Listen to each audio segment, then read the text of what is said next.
Bienvenue dans cette troisième vidéo portant sur le chapitre de regard croisé, quelle politique pour l'emploi?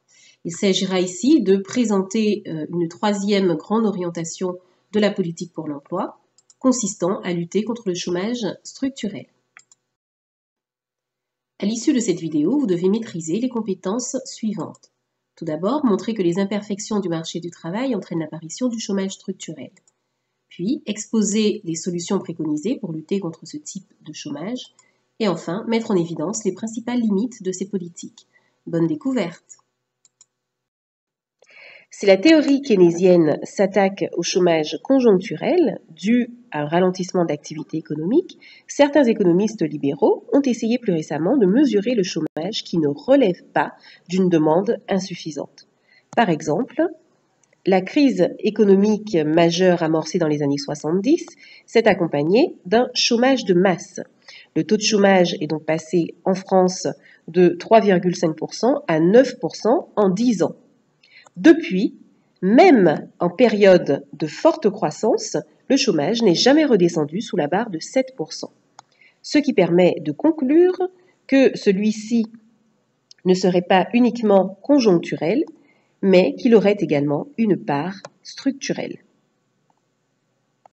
D'où la notion de chômage structurel, qui d'après les économistes néoclassiques serait imputable aux imperfections du marché du travail.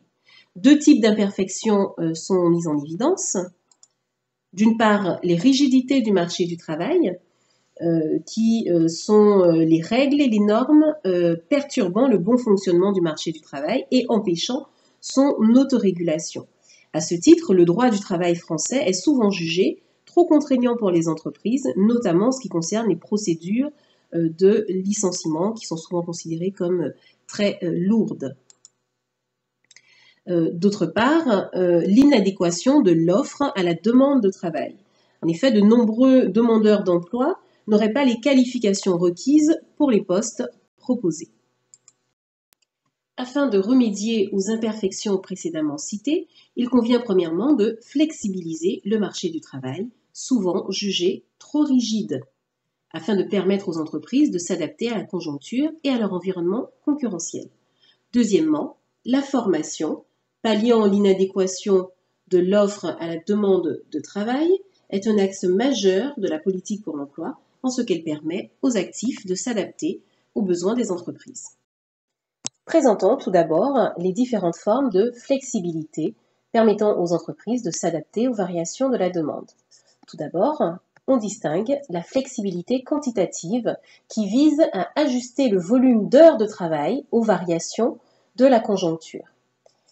Il existe, d'une part, les mesures de flexibilité quantitative interne, censées permettre à l'entreprise de s'adapter à une augmentation ou à une diminution de la demande en faisant varier numériquement le facteur travail à l'intérieur de l'organisation.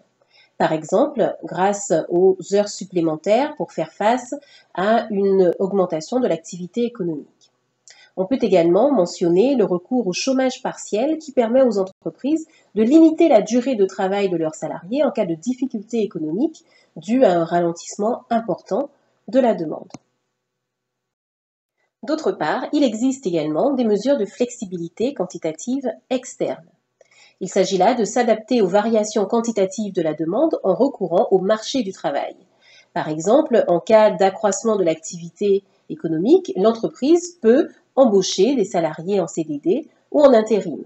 Inversement, en cas de ralentissement de l'activité de l'entreprise, elle peut être amenée à licencier. Ainsi, l'assouplissement du droit du licenciement ou la moindre protection de l'emploi améliore la flexibilité quantitative externe. La flexibilité peut également être qualitative. En interne, elle consiste à garantir à l'employeur la possibilité de changer le contenu du travail de ses salariés ou de modifier l'allocation des ressources en travail à l'intérieur de l'entreprise.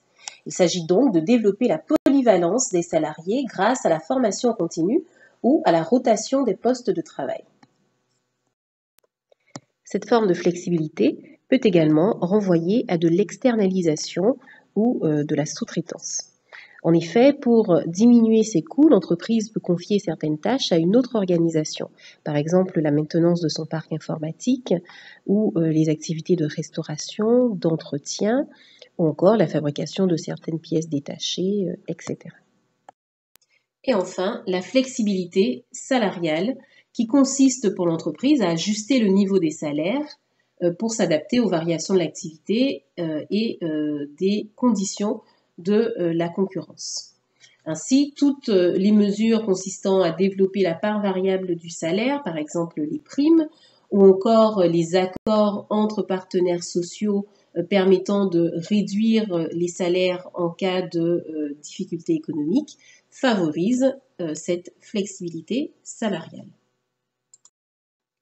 En somme, la plupart des dispositifs de flexibilité ont pour avantage de limiter les freins à l'embauche, liés au fait que les employeurs ont peur de ne pas pouvoir adapter le coût de leur facteur travail à l'évolution de leur carnet de commandes.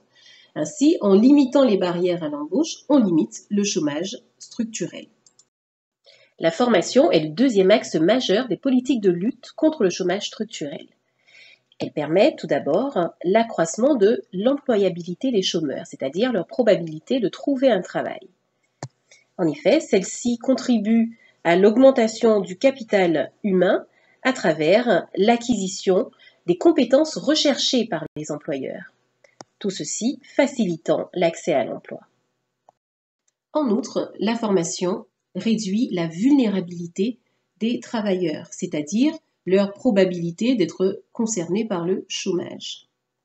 En effet, les entreprises font aujourd'hui face à un impératif de compétitivité accru dans un contexte de mondialisation, rendant nécessaire une adaptation de celle-ci aux évolutions du marché. La formation continue va alors rendre possible l'évolution des compétences des travailleurs, assurant alors une plus grande compétitivité aux entreprises, c'est-à-dire une capacité à faire face à la concurrence internationale. Tout ceci va permettre donc de maintenir, voire d'accroître l'emploi. Évoquons maintenant quelques limites des solutions préconisées pour lutter contre le chômage structurel. Tout d'abord, la flexibilité du marché du travail peut se traduire par un recours facilité aux emplois atypiques et au licenciement, ce qui est de nature à générer de la précarité. Or, la précarité peut s'avérer particulièrement nuisible à la consommation dans l'économie et donc peut porter atteinte au potentiel de croissance de celle-ci. En outre, les emplois atypiques peuvent également avoir des effets délétères sur l'intégration des salariés concernés au sein de l'entreprise et au sein de la société dans son ensemble. Et maintenant, à vous de jouer en répondant aux questions portant sur cette vidéo.